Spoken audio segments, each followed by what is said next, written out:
Olá pessoal, nesse vídeo nós vamos resolver mais um problema de geometria. Temos esse triângulo ABC com essas duas alturas, a altura AD, que é esse segmento aqui, e a altura CE, que é este outro segmento.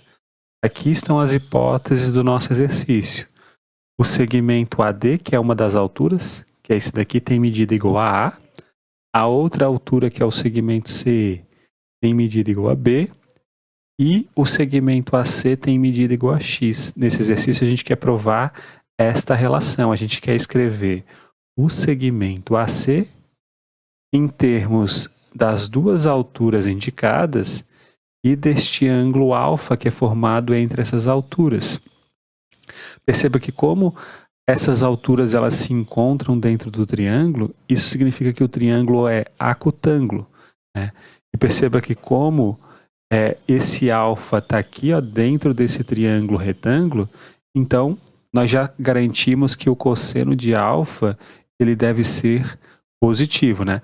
A gente sabe que entre 0 e 180 graus o seno de alfa ele é positivo, mas que apenas entre 0, né, e 90 graus o cosseno vai ser positivo. Se o alfa que ele estivesse de 90 até 180, então ele seria negativo, mas a gente já elimina esta possibilidade. Então, olha só, a primeira coisa que a gente vai observar é o seguinte, ó, é com relação a esse quadrilátero daqui. Esse quadrilátero EHDB. Perceba que ele é um quadrilátero inscritível. E por que ele é um quadrilátero inscritível? Porque a gente tem dois ângulos opostos que somados dão 90 graus. Ou melhor, dão 180 graus. Ó. Esses dois ângulos opostos valem 90 graus. 90 mais 90 dá 180. Então, se você tem um quadrilátero com essa característica, em que soma de ângulos opostos dá 180 graus, o quadrilátero ele é inscritível.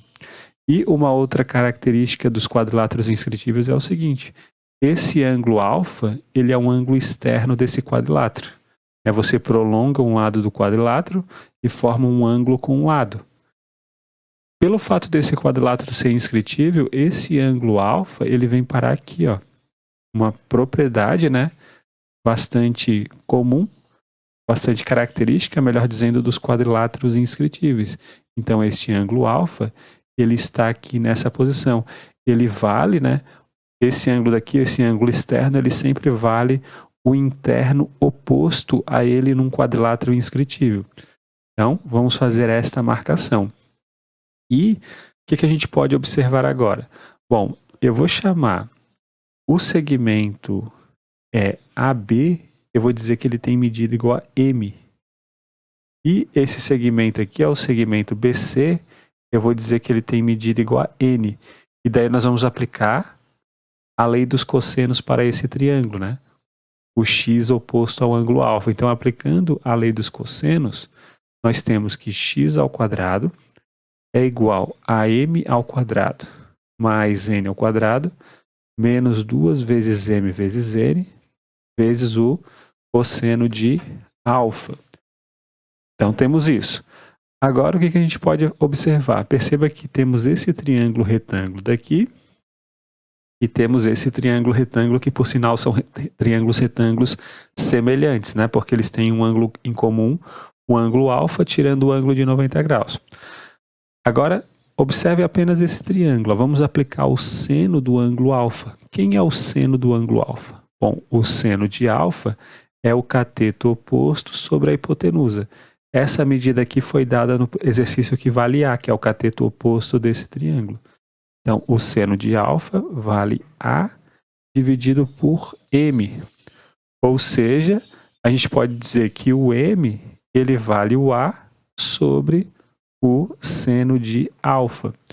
Agora, olhando para esse triângulo, a gente pode novamente aplicar o seno do alfa. O seno do alfa é o cateto oposto, que é esse segmento aqui, que a gente sabe que vale B, foi dado no exercício que vale B, dividido pela hipotenusa que vale N.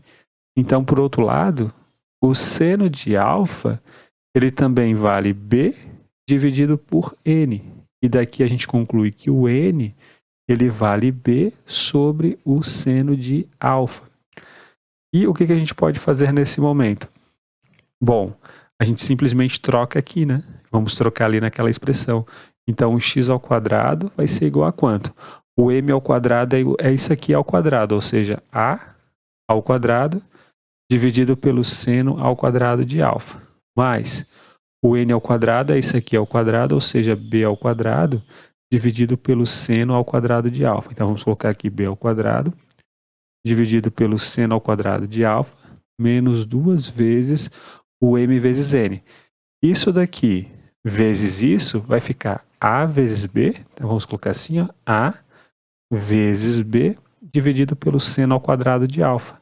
Os denominadores vão se multiplicar. Multiplicado ainda pelo cosseno de alfa que já estava na fórmula da lei dos cossenos. E agora perceba que nós temos soma de frações aqui, em que o denominador é o seno ao quadrado de alfa. Então a gente pode somar, né, os numeradores tranquilamente. Vai ficar a ao quadrado mais b ao quadrado menos 2 vezes a vezes b vezes o cosseno de alfa dividido pelo seno ao quadrado de alfa. E agora a gente simplesmente extrai a raiz e chegamos nesse resultado. Basta agora extrair a raiz quadrada. Então, extraindo a raiz quadrada, nós temos o quê? E x é o quê? É a raiz quadrada, né? Vai ficar a raiz quadrada do que está no numerador, ou seja, a ao quadrado, mais b ao quadrado menos 2 vezes a vezes b, vezes o cosseno de alfa, dividido pela raiz quadrada do seno ao quadrado de alfa, que vale o seno de alfa. E chegamos naquilo que nós queríamos. Queríamos provar que o x é dado exatamente por essa expressão, né? O x, ó, ele depende. Né? Se você pega um triângulo, acutângulo nesse caso aqui, né, e forma as alturas, então esse lado aqui, pelo qual eu não peguei a altura, né, só peguei essas outras duas alturas, esse lado eu consigo escrever ele como em função das duas alturas e do ângulo oposto a ele. É o que está aqui, é o que está escrito aqui nessa fórmula.